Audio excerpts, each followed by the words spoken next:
Have you ever stumbled across a story online that hits you so hard it doesn't even feel like just some random post? Today I was scrolling through Reddit and found a few stories like that. Way too real, way too creepy to ignore. I've got a feeling you're going to want to hear these. So, no more waiting, let's dive right in. Story 1. I was on the road alone, just trying to get back to the West Coast after a rough year. I didn't expect to end up posting here. But something happened on a stretch of road in southern West Virginia, something I still can't explain. If anyone's heard of a station called Highway 83 Radio, please tell me I'm not the only one. A dense fog clung to the road, swallowing the headlights as I drove deeper into the void of southern West Virginia.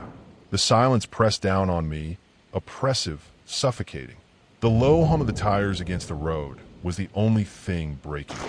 I was taking a cross-country trip to visit my family that I had moved away from on the West Coast, while seeking solace and reconnection with myself after a year of life-altering events. I have had a lot of trouble adjusting to life here in the middle of nowhere, but after what had happened, I needed a fresh start.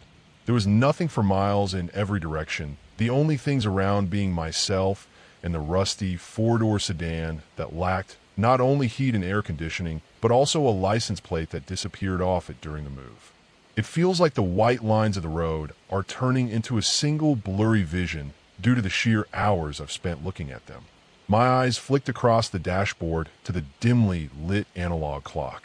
2:18 a.m., it read. The energy drink that I drank hours before began to show signs of wearing off, and the half-drunk water bottle I had bought to accompany the energy drink sloshed slowly back and forth with the turns of the road under my seat. With the effects of the energy drinks slowly wearing off, I knew it would only be a matter of time until I started to drift off to sleep while on the road yet again. To attempt and push this seamless, never-ending need for sleep away, I turned on the radio and began to try and tune to a station. At first there was nothing, just static. For channel after channel I searched, finding nothing but static. Eventually, the entire radio seemed to jump to life. A soothing, even calming voice suddenly came onto the radio. This is Highway 83 Radio. There are many options out there, so we thank you for listening to us on this dark and gloomy night. After the short commentary from the host, what sounded like old-timey blues started pouring out of my speakers. Well, I don't like the blues, but it's better than listening to that damned water bottle for the next 50 miles, I thought to myself. As I began to fall deeper and deeper into the music, a sudden thought occurred to me. If I had spent so long searching for a station, why had the DJ mentioned choosing there's over so many others? Also, that voice, that calm voice, it sounded so familiar, as if I had heard it on a previous drive. After throwing these thoughts around for a couple of minutes, I decided to just throw it up to my old rust bucket of a car, not having a good enough antenna to pick up on the other stations in the rural areas of West Virginia. As soon as this thought left my mind, the music suddenly stopped and back on came the DJ. You would be incorrect, listeners. There is nothing strange about Highway 83 Radio, except for the fact we are always willing to listen to our listeners. And just like that, back to the blues.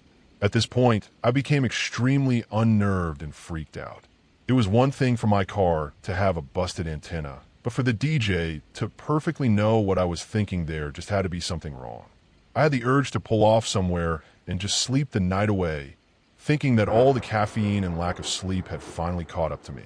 Had I not been nearly 45 minutes from any form of a town or parking lot to sleep in, I decided to just keep pushing until my booked hotel only 45 miles away at this point. When suddenly the radio went dead. I smacked the radio, which usually seemed to work, and still nothing. Suddenly it burst back to life, with an ear-piercing static that clawed at my ears and sent shivers down my spine, which nearly made me lose control of the car. I regained control, and the voice crackled through the static, warped and distorted, as if it was speaking from some long-forgotten place where the laws of time and space no longer applied. "How sure are you that you are alone?" the voice said. At this point, I was fully freaking out. I knew I was alone. I have been alone in this car for a full day now. The voice spoke again. "You are wrong. Do not look behind you. Keep looking at the road, and they cannot get to you.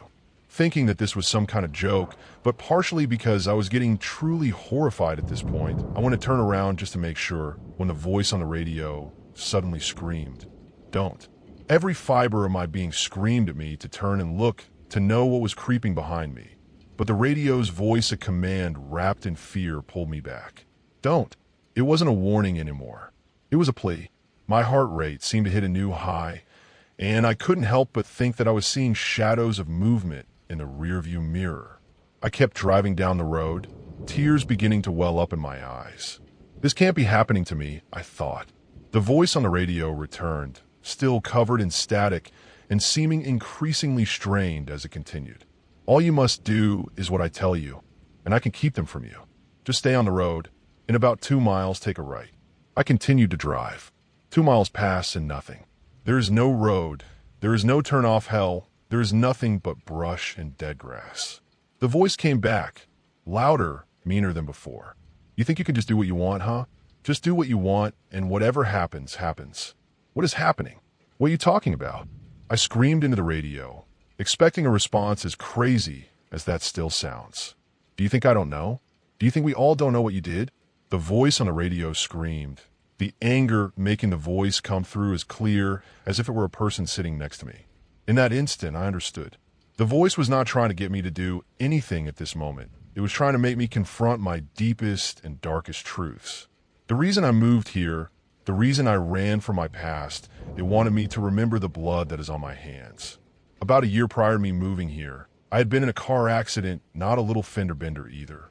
I mean a foolin', fiery, none sure how I survived car crash. I had been out late one night, had a couple of drinks, on maybe 3 hours of sleep, and decided that I was still okay to drive home. I was about 10 minutes away from my house driving down the road when I started to drift. I wish it had been off the road or any other direction, but instead it was directly into the oncoming lane. I collided headfirst with another car that immediately burst into flames. I was hurled from the wreckage, my body crashing hard back down into the earth. The impact rattled me to my core.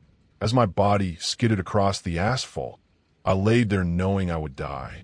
And suddenly I saw lights. The paramedics had brought me back to life and treated me for my wounds, which for the crash were minimal, limited to only a couple of broken ribs, an arm, a deflated lung, and a fractured fibula. The driver of the other car, however, did not make it. The memory of that night haunted me, like a shadow that followed me wherever I went, suffocating me with its weight, a constant reminder of my reckless choices and the consequences of them. Their life had ended abruptly and for no good reason, consumed by flames, while I had the audacity and for some reason the ability to keep living scarred but alive. Even now, the guilt grew larger and took an even greater hold on me, an ever-growing shadow that grew darker with every living moment I spent on Earth. The other driver was burnt so badly that they couldn't ID the body. The car had no plates, and no one ever came forward with information. I was charged and served my time, but the things that I did will never leave me. Suddenly struck back to the present by headlights in the far distance down the road, I began to sob. Please, I will do anything. It was a mistake, and I wish I could take it back. I wish it could have been me. I cried and begged to my empty vehicle except for the shadowy figure seemingly growing by the second in the back seat, which I still dared not to look at. The voice on the radio, much calmer, almost scarily calm after the yelling. Do you truly mean that? Yes, I cried. Yes, it should have been me. I was dumb, and it cost that person everything, and we never even knew who they were. The voice in response said only one thing. You have always known who it was. Now check the back seat. Accepting my fate for what I had done, I turned slowly, the weight of my guilt pushing down on me while tears streamed down my face. Each second seemed to stretch for an eternity, my breath catching as I braced for what shadowy nightmare might appear before me. Finally, I turned completely, facing the back seat, and found nothing. While looking back, I heard the radio finally cut back to nothing but static, just as it was at the beginning, confused and crying. I turned around just in time to see the headlights of the oncoming car suddenly drift into my lane. The worst part wasn't the crash or the burning, searing pain I felt as my skin cooked off the meat in my bones. It was the fact that when I looked into that other car, I could have sworn I saw myself looking back at me.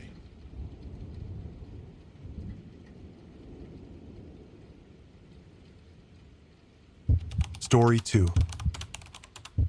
Rewritten, there's a man who lives in the unit above mine. His name is Luke, and for the past month, I've been hearing strange noises coming from his apartment. I told myself it could be anything, really anything normal. Like, maybe he had a friend or girlfriend over, or he was just moving some furniture.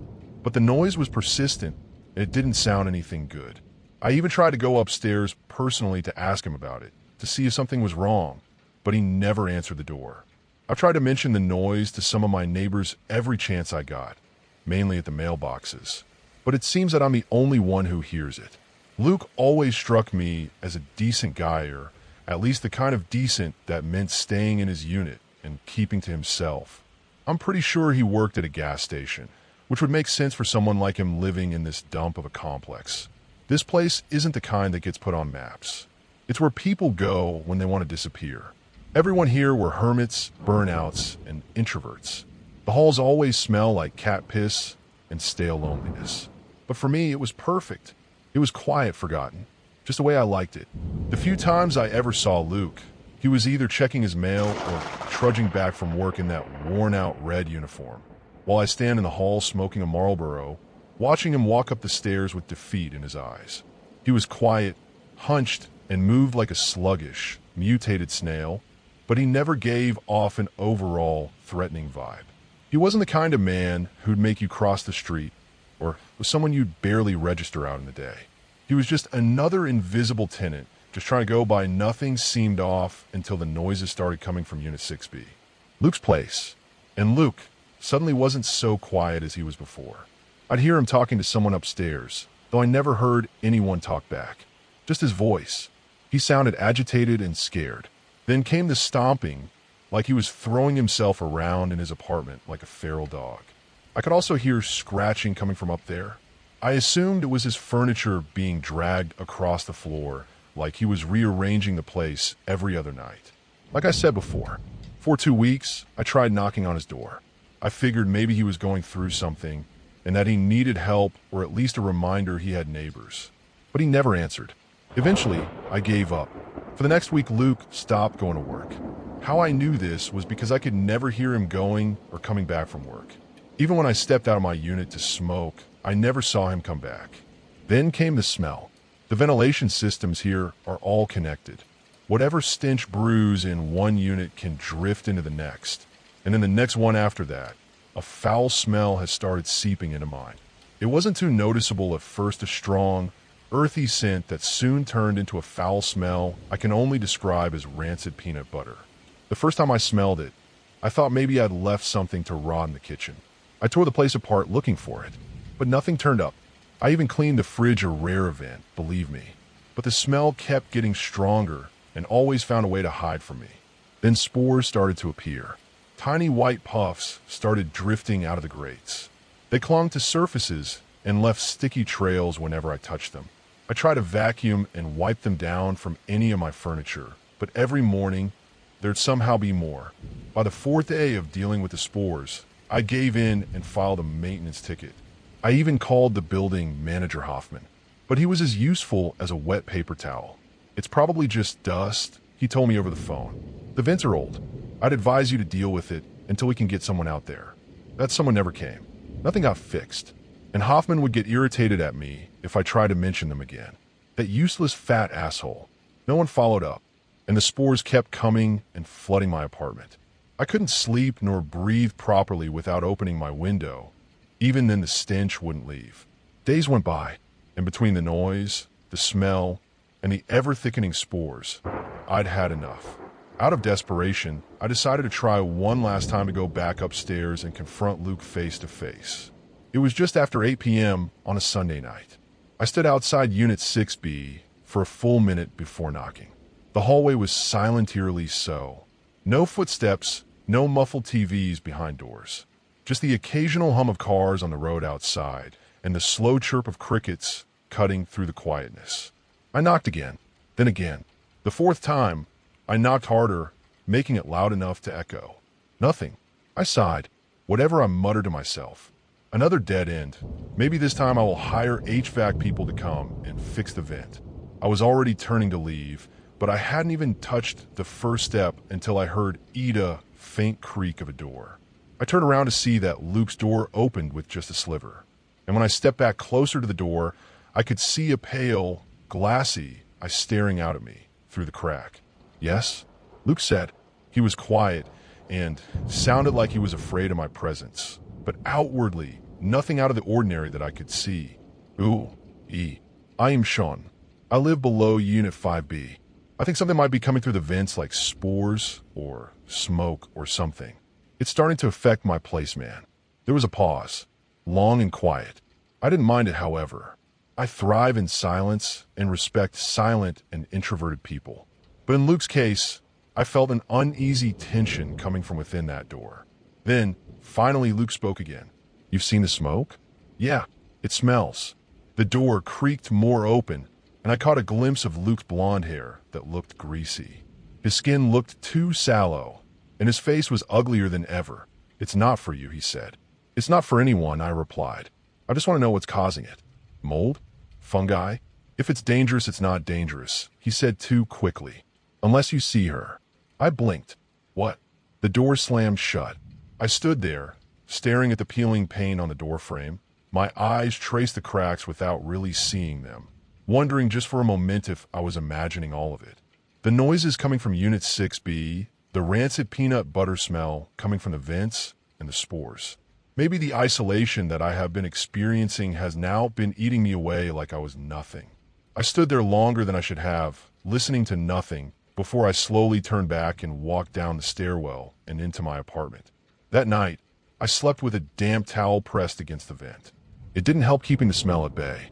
The next morning, I was done waiting. I called a private HVAC technician I found online, a local, someone who was not affiliated with the building.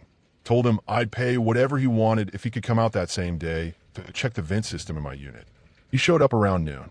His name was Paul, a young-looking fellow, compact build, smelled like motor oil and mint gum, and his face looked like a baby duck. He gave the place a quick once-over, then grabbed his tools and a stepladder. When he popped open the vent, he looked confused and even a little nervous. He leaned in closer, flashlight in hand, shining the beam into the dark shaft. "There's definitely something coming from upstairs," he said, coughing hard. "Kind of fungal, maybe." There was a moment of silence before he leaned back and looked at me and pointed at a spot inside of the vent. "You see that?" He gestured for me to take a look. I stepped closer. Inside the vent, clinging to the metal walls, were faint web-like strands. Not dust, not lint. These had a texture fibrous, pale, slightly glistening in the light coming from the flashlight. Some kind of growth that smelled more awful closer. "I need to get into the unit above to know more," Paul muttered. "Good luck with that," I said under my breath. "Guy barely opens his door. Might as well be a ghost up there." Paul gave a small, uncertain nod. "Well, I'll see what I can do. In the meantime, I'll think of a workaround." He left not long after, and true to his word, he came back a few days later, this time with a buddy, another contractor who I didn't speak to for the majority of the time they worked on my vent. They installed a filter over my end of the vent and sealed off the ductwork leading to 6B completely. "You're good now," Paul said, wiping his hands on a rag. "Whatever was up there won't get into your unit anymore. It should smell better now." I thanked them and paid them with the promise amount under the table. I was now finally comfortable in my own home. The smell began to fade, no more rancid stench in the air. The spores stopped appearing, and for the first time in what felt like forever, my apartment didn't reek anymore. For the first time in weeks, I felt like myself again. Almost. Until last night. It was 3:33 a.m. when I woke up to the sounds of footsteps walking inside of my apartment. Then, a loud bang like furniture being overturned. Silence followed afterwards. I sat in my bed wondering what I should do. There was a locked safe in my closet where I kept a loaded handgun. Slowly, I slipped out of bed barefoot to retrieve the handgun. The closet was only a few feet away, but it felt like crossing a minefield for how scared I was. I punched in the code, and with a beauty, the safe clicked open. I reached in to grab a Glock 19. I clicked off the safety and held it low as I crept down the hallway. When I reached the living room, I flicked on the light. Nothing. The armchair was toppled, lying sideways. A lamp shattered on the floor, but no one was there. I checked the kitchen. Nothing. Bathroom. Empty. Then I turned toward the hallway that led to the front door and froze. The door to the coat closet near the entrance was cracked open. My grip on the gun tightened. Slowly, I stepped forward, 1 inch at a time. I reached out with my left hand. A blur of limbs came and grabbed my shoulders. I stumbled back. Firing bang, I blew a hole in the ceiling. The impact of his shoulder knocked me off my feet. We crashed to the floor, gun tumbling from my hand, skittering across the hardwood. He was on top of me before I could even breathe, fists swinging erratically, and he was yelling and hollering like a maniac. One punch caught me across the jaw, and it stung. The second punch, I blocked my forearm. Pain shot down to my elbow. I twisted, got my knee between us, and kicked him in his balls. He grunted, crawling back, clutching onto his manhood. I scrambled toward the gun. He grabbed my ankle, trying to drag me back, but I kicked wildly, caught him in the chest. When I was close to grabbing the gun, he tackled me again, and he pulled me up by my collar, and we slammed into the wall. He slammed my head so hard I thought I saw stars. My back was against the wall, and I could see from his face a very angry and possessed-looking Luke. Luke? I choked out, "What the hell?" He didn't answer, just growled, actually growled, and reached into his jacket, pulling out a knife, and I panicked. I slammed my palm into his throat. His windpipe folded under the blow, and he coughed, stumbling back again. He dove it. Fingers closed around the gun as I spun around and fired. Bang, the round tore into his shoulder. He screamed, and the knife fell from his pocket. He clutched his arm as he fell to the floor. I stood over him, panting, gun raised, every nerve on fire. Blood smeared the wood beneath him, dark and glossy. He looked up at me with wide, furious eyes. "Luke, what the hell are you doing in my apartment?" I demanded. He was silent for a long, choking second. Then something changed in his expression. The madness drained and was replaced by pure terror. His pupils widened, breath stuttering. "No," he whispered. No, please forgive me," she told me. I stepped closer, Glock still trained on him. "Who told you?" Luke's eyes filled with tears. He was shaking now, mumbling nonsense between shallow gasps. Then, in one final lucid moment, he met my eyes and his face straightened. "Forgive me." He grabbed the Glock from my hand, and in one swift motion, he aimed it inside of his mouth and pulled the trigger. Blood and brains splattered across the walls, and for what was left of Luke's head were bits of flesh and brains resembling a smashed pumpkin. Luke was dead. He killed himself. But why the hell would he do that? I figured that out after the incident. I couldn't leave my house. I don't know why I didn't call the police, but I never did, and it seemed like no one else did it for me. But ever since that night, I've started seeing things. Just at the edge of my eyes, I could see a shape in the corner of the room. A blotch of color that vanishes when I look straight at it. I've caught some glimpses of it, and from the sight of it, it looks like a flower.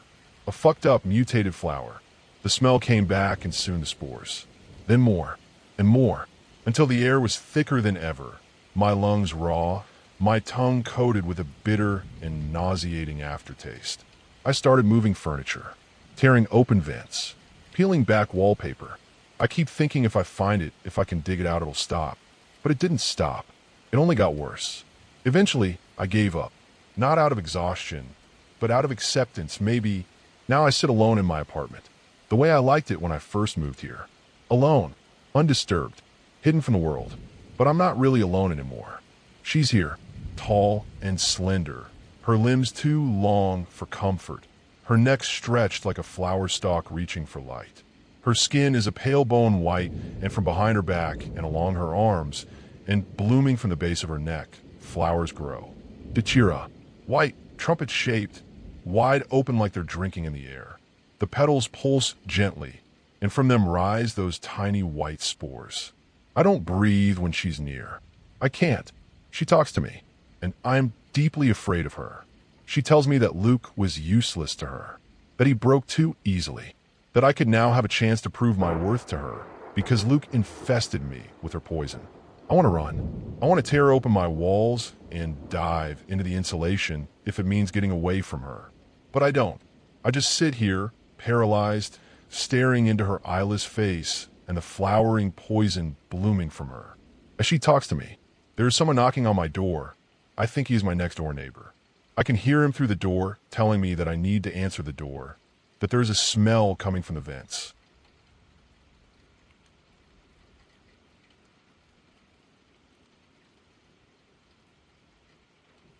Story 3. My grandmother Grace was an odd woman. Growing up, she always had strange superstitions, goofy ways of speaking, peculiar habits that felt less like quirks and more like rehearsals. Like things she had once seen done and could not forget. She would tap her knee 3 times before answering the phone. And sometimes she would mutter under her breath, "Don't let it count." Never left a door open behind her, even for a second. She told me once, half asleep, that if you leave a door open behind you, something else might slip through. Things don't like to be behind you, she whispered. They prefer to walk beside. But there was one story she would repeat to me over and over. It was the story of her twin sister, Mary. She said it happened when they were young, around 10 years old. Their family had just moved into an old, creaky farmhouse on the edge of Dutch country, far out in Pennsylvania. It was the kind of place no one paid much attention to, a house that always seemed to be cloaked in shadow, even when the sun was shining. The realtor said it had good bones, a strong and sturdy home built with wood and stone. But Grace said it had bad memories, the kind of house that did not like being watched during the day and watched back at night. Inside, the walls were barren and peeling. The floors groaned with every step. It would always felt cold, even in summer. Grace swore she once heard knocking from under it not loud.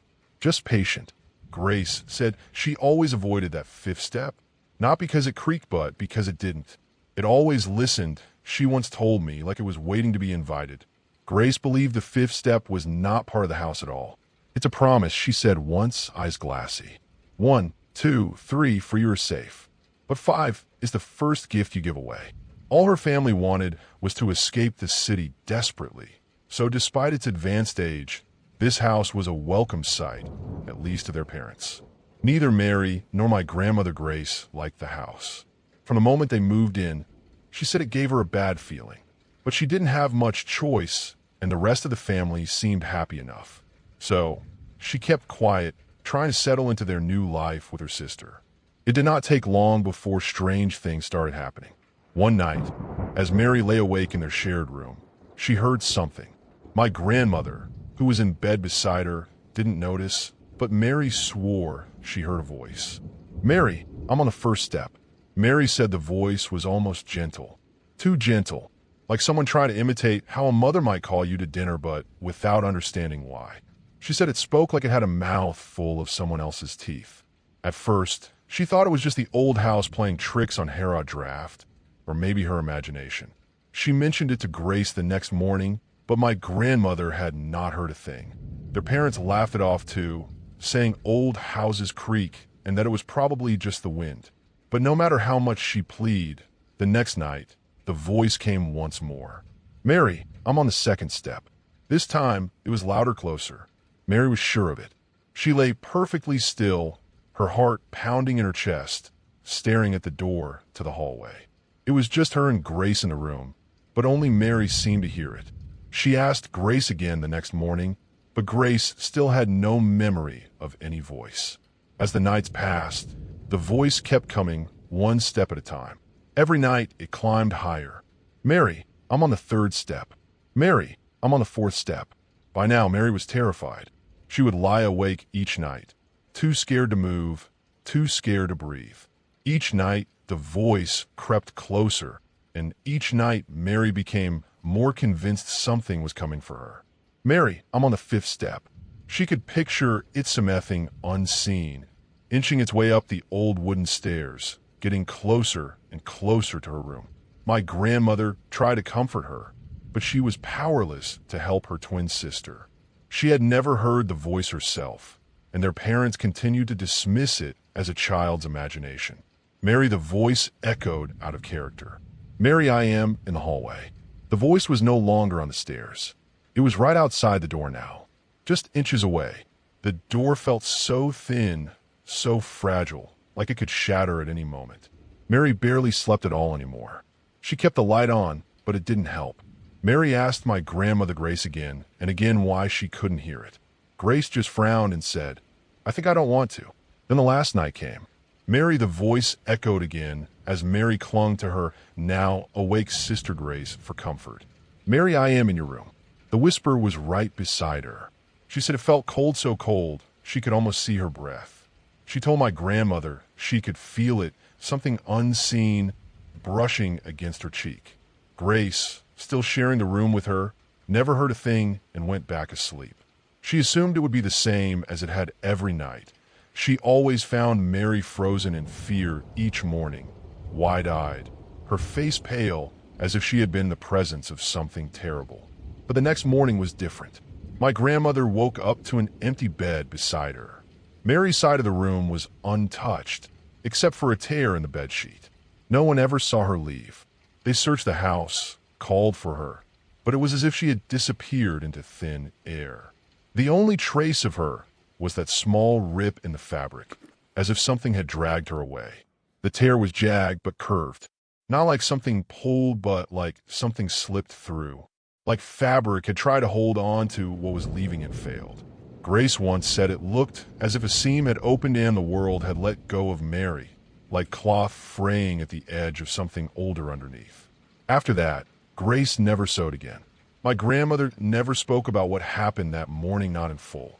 But once, years later, when I asked her why it was her who stayed, she looked at me, her eyes far away, and said quietly, "We were twins, but sometimes you only need one." It was an odd thing to say out enough that it lingered. Mary's disappearance left their parents devastated. At first, they searched the house, calling out Mary's name as if she might be hiding in some forgotten corner. When that turned up nothing, the search expanded. Neighbors and local authorities combed the nearby woods, trudging through thick underbrush and muddy paths, calling for her. Search parties scoured the surrounding hills for days, their voices echoing in the fading daylight, but no trace of Mary was ever found. Not a footprint, not a scrap of clothing, nothing. As time passed, whispers began to spread. The authorities suggested Mary had run away, but her parents refused to believe it. She was not the kind of child to disappear on her own. Still, with no evidence of foul play, they had little choice but to accept the hollow explanations offered to them. The farmhouse grew colder, heavier, as if Mary's absence had sucked all the warmth out of the air. John, their father, took it the hardest. He stopped speaking much, his once hearty laugh replaced by long, drawn-out silences. Most nights, Grace would find him sitting at the bottom of the stairs, staring up into the shadows. Sometimes she would even hear him mutter Mary's name, as if expecting her to answer from the top step. Weeks turned into months, but John never gave up. He walked the woods by himself late into the night, searching for any sign of his daughter, his lantern casting long, wavering shadows among the trees. He scoured every inch of the land around the farmhouse, and every time he returned empty-handed, a little more of him seemed to disappear too. He grew thinner, his face gaunt, his eyes hollow, as if something had drained him of life. Then the neighbors began to talk. Some said the farmhouse was jinxed. One old neighbor swore they had heard the same voice when they were young. Not the name Mary, but their own. Just once. From the woods. I turned and looked, they said. That is the difference between me and her. It doesn't like to be refused twice. Others believed that Mary's disappearance was not the first time strange things had happened there, that vengeful Native Americans had cursed the land against their colonizers. Others speculated that John knew more than he let on, that his guilt was more than just a father's regret.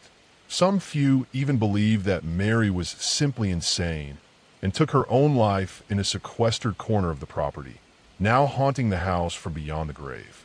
One of my grandmother Grace's old friends, Mrs. Ellery, I believe, told me once, long after everything had happened, that Grace had always had a peculiar imagination. Said she used to spin stories at school that weren't like the others. She told my Ruthie once. Mrs. Ellery murmured over her tea, "That names are like coats.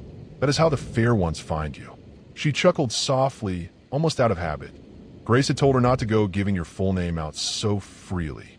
It's too easy to wear.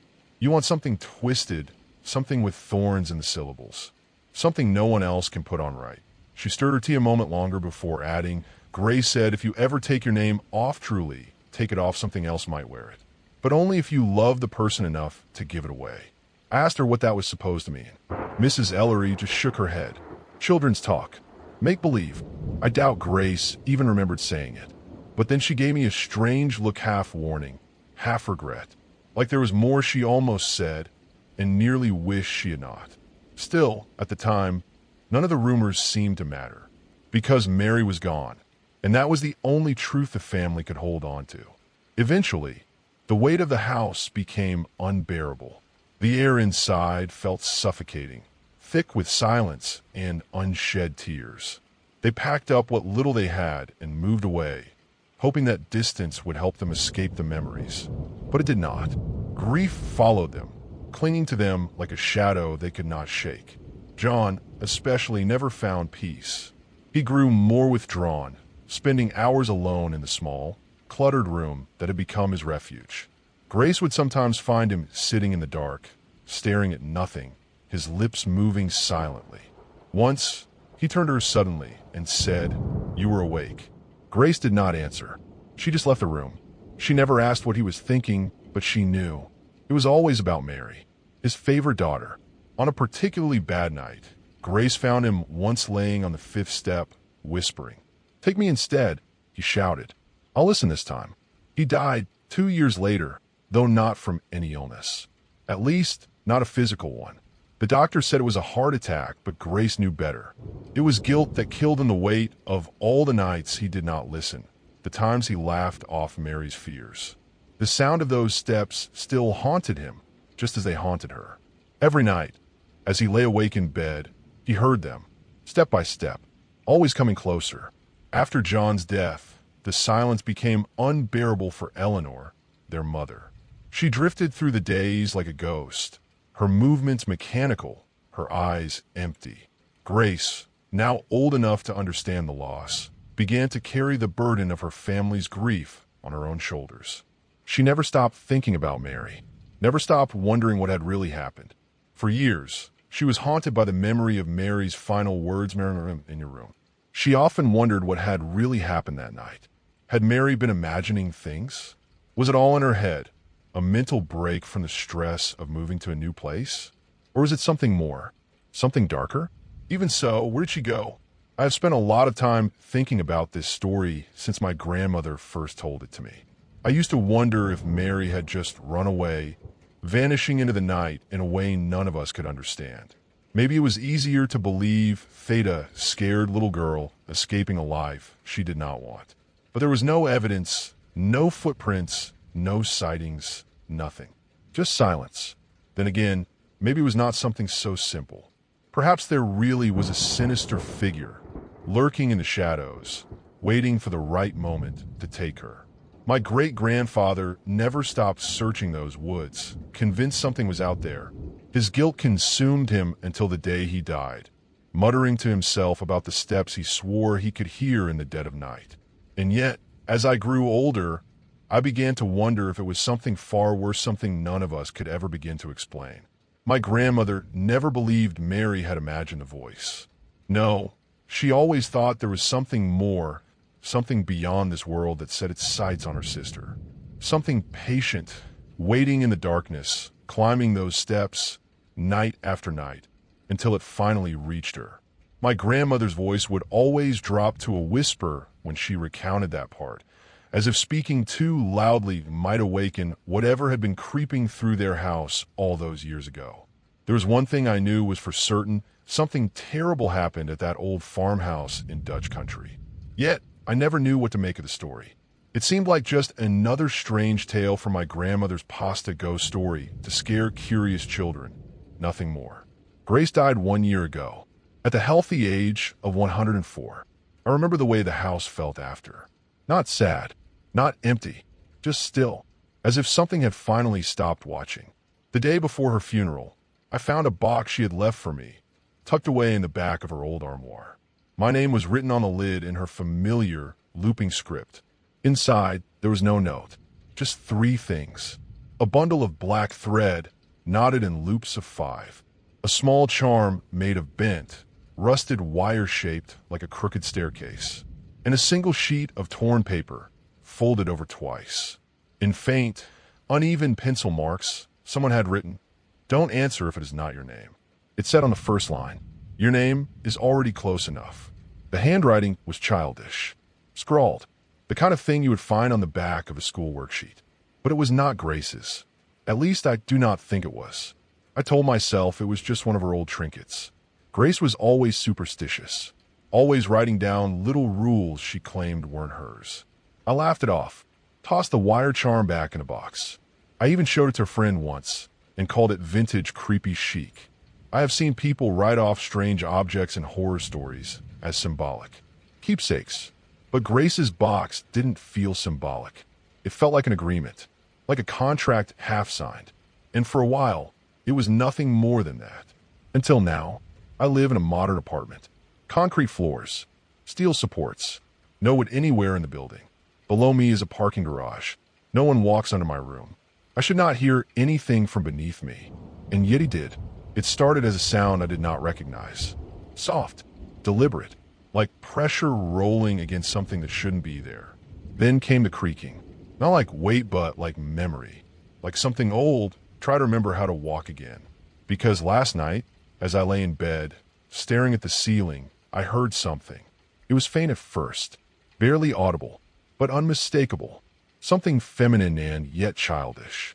A whisper, curling up from the dark beneath the floorboards that do not exist. "Martin," it said, "I'm on the first step."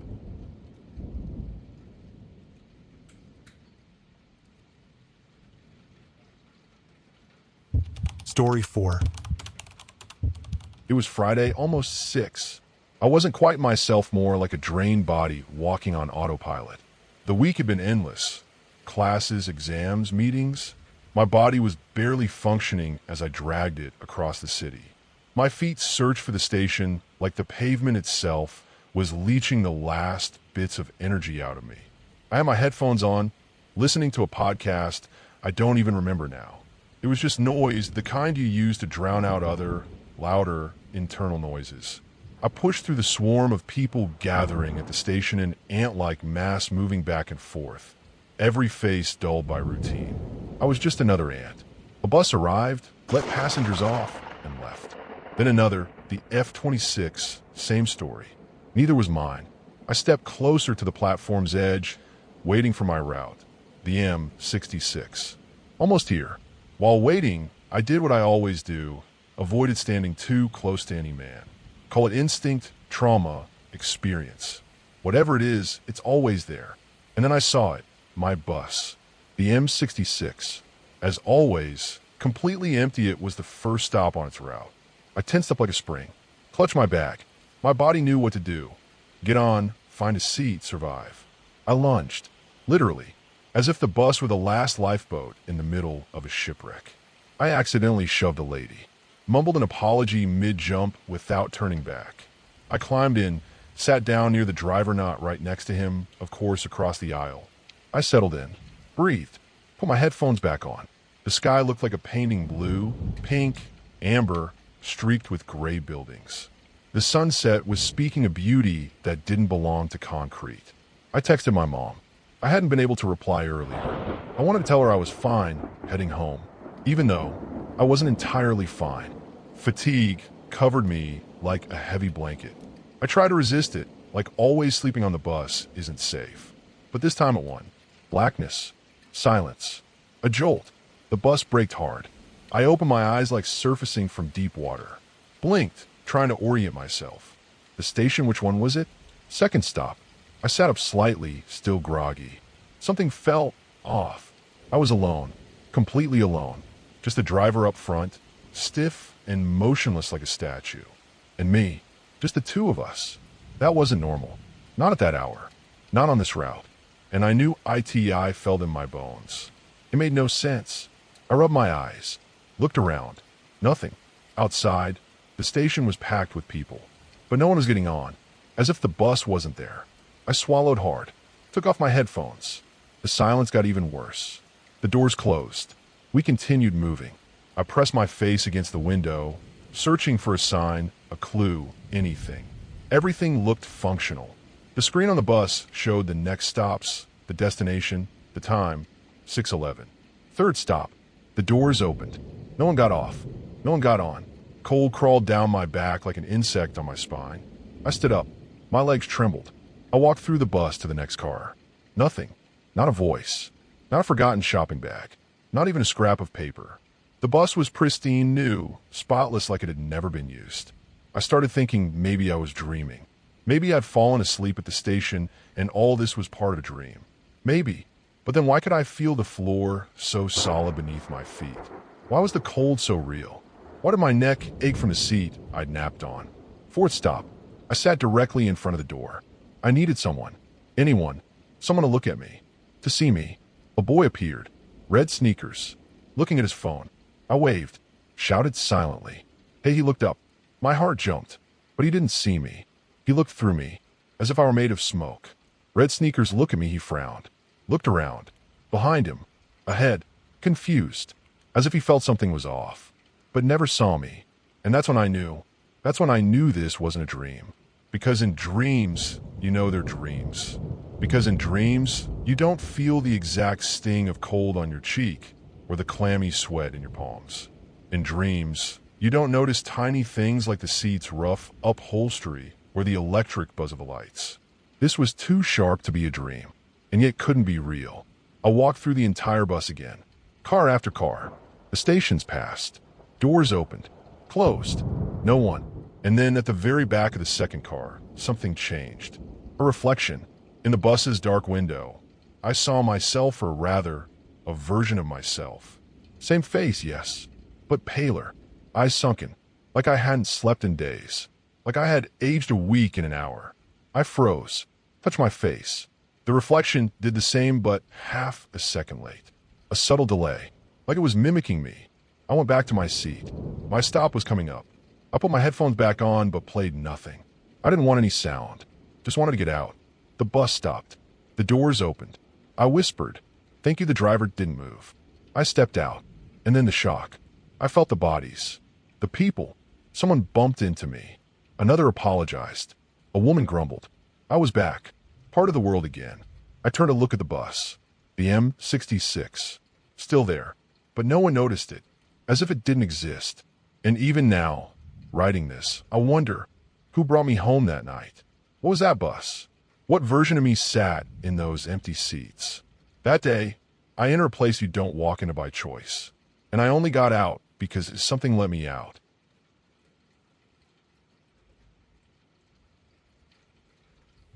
Story 5. I don't know how to start this. My hands are shaking as I type, and every creak in my apartment makes me jump. I haven't slept in days, not really. When I close my eyes, I see a pattern. It's in my head now, and I can't make it stop. I'm posting this here because I need someone to know what happened, even if you think I'm losing it. I'm not, or maybe I am. All I know is that it started with the TV, and now I can't escape. I'm a retro electronic enthusiast, and one day, I got an old CRT TV, vintage RCA AFC 120Y, at the thrift store for its retro vibe.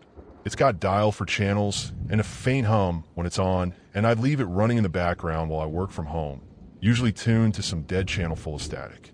The white noise helped me focus. That was my first mistake. About a month ago, I started noticing something in the static. It wasn't obvious at first, just a flicker, like the snow on the screen was shifting in a way it shouldn't. I'd catch it out of the corner of my eye while typing, a subtle ripple that made the static look organized, like it was trying to form a shape. I turned to look, and it had begun, just random noise again. I figured it was my imagination, or maybe the TV was glitching. Old tech, right? Bound to act up. But it kept happening. Every night, around 1 or 2 a.m., the static would change. I started watching on purpose, staring into the screen, trying to catch the moment it shifted. And then, one night, I saw it clearly. The snow parted, just for a second, and there was a pattern spirals within spirals, twisting inward like a tunnel. It wasn't just on the screen. It felt like it was behind the screen, like I was looking through a window into something vast. My head throbbed, and my ears rang with a low, droning hum that wasn't coming from the TV. I blinked, and the static was back, hissing like nothing had happened. I unplugged the TV that night, told myself it was just late, that I was tired, but I couldn't sleep.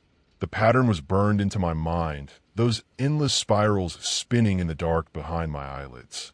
The next day, I tried to work, but I kept glancing at the TV, sitting silent in the corner. I swore I could hear it humming, even unplugged. By nightfall, I couldn't stand it anymore. I plugged it back in, turned it on, and tuned to the dead channel. The pattern was there immediately.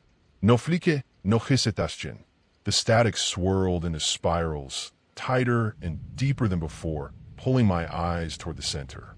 The hum was louder now, vibrating in my chest, and I felt a pressure in my skull, like something was pressing against my thoughts.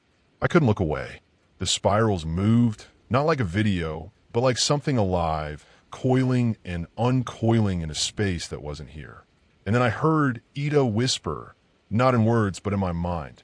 It wasn't speaking to me. It was speaking through me, like I was a receiver for something else. I don't know how long I sat there. Hours, maybe. When I finally tore my eyes away, my nose was bleeding, and my laptop was open to a blank document filled with rows of numbers I didn't remember typing. They weren't random, each row was a sequence, repeating and folding into itself like a code I couldn't crack but felt I should understand. The TV was still on, the pattern pulsing, and I swear it was watching me. Not the screen, but whatever was behind it. I smashed the TV the next morning, took a hammer to it, shattered the glass, ripped out the tubes. The apartment reeked of ozone and dust, but the hum didn't stop. It was in my head now, constant, like a heartbeat I couldn't escape. The pattern followed me too. I'd see it in the grain of the wooden floor, in the texture of the walls, in the way the light flickered through my blinds. It was everywhere, hiding in plain sight, and every time I saw it, that whisper came back, louder, clearer. It wasn't words, but it was a question. Not who are you, or what do you want, but something deeper, something that made my skin crawl and my thoughts unravel. It was asking what I was, like it didn't believe I belonged here. I stopped going outside. The pattern was out there, too, in the clouds, in the cracks of the sidewalk, in the reflections on car windows. I started seeing it in people's faces, their eyes spiraling inward when they looked at me too long. My neighbor knocked on my door one day, asked if I was okay. I couldn't answer. His voice sounded like the hum, and his smile was wrong, like he was part of it now. I slammed the door and haven't opened it since. I'm writing this on my phone because my laptop screen started showing the pattern too, even when it's off. The battery's dying, and I'm scared to charge it. The hum is so loud now it drowns out everything else, and the whispers are constant, overlapping like a chorus of things that aren't human. I don't sleep anymore. When I try, I dream of a place that's not a placebo void where the pattern is everything, stretching forever, and something moves in it. Not a body, not a shape, but a mind. It's old, older than anything, and it's curious.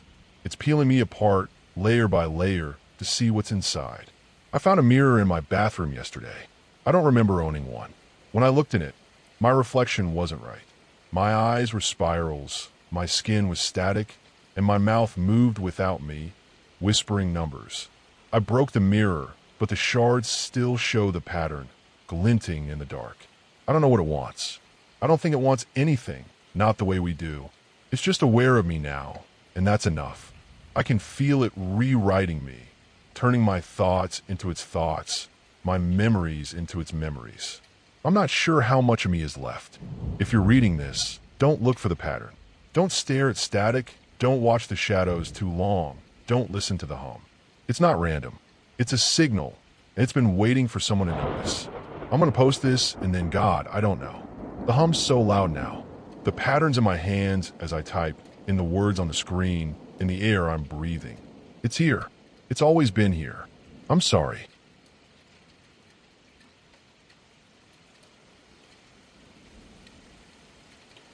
That's it for today's creepy Reddit tales. Before we go, I just want to say a quick thanks to all of you for watching, liking, and sticking around. You guys keep this channel going, and I'll be back soon with more stories that'll make your skin crawl. Drop a comment if you've got your own spooky tale to share, and I'll see you in the next one.